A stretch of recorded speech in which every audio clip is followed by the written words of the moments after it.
அது ஒரு விரைவு சாலை, இது ஒரு மதுக்கடை. இது ஒரு விரைவு சாலை, இதன் அருகிலும் ஒரு மதுக்கடை. இது இன்னொரு விரைவு சாலை, அங்கே இன்னொரு மதுக்கடை. இந்தியாவில் குடிபோதையில் வாகனம் ஓட்டுதல் இவ்வளவு பெரிய பிரச்சனையாக இருக்கும் போது இந்த விரைவு சாலைகள் மற்றும் நெடுஞ்சாலைகளுக்கு அருகில் ஏன் மதுக்கடைகள் இருக்கின்றன என்று எப்போதாவது யோசித்திருக்கிறீர்களா? முதலில் இதன் பின்னணியை புரிந்து கொள்வோம்.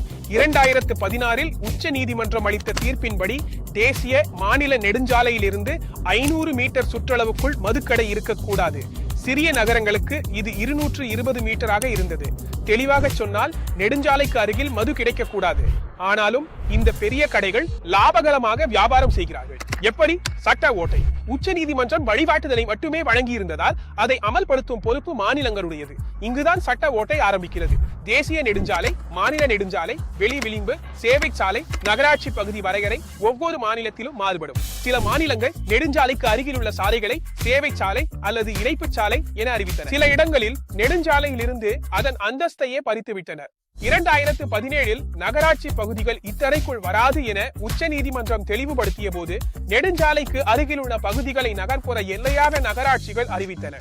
மேலும் மதுக்கடைகளுக்கு மட்டுமே இத்தடை என்பதால் பல ஒப்பந்தக்காரர்கள் பார் மற்றும் உணவகங்களை திறந்து அதன் பேரில் மதுபான உரிமம் பெற்றனர்.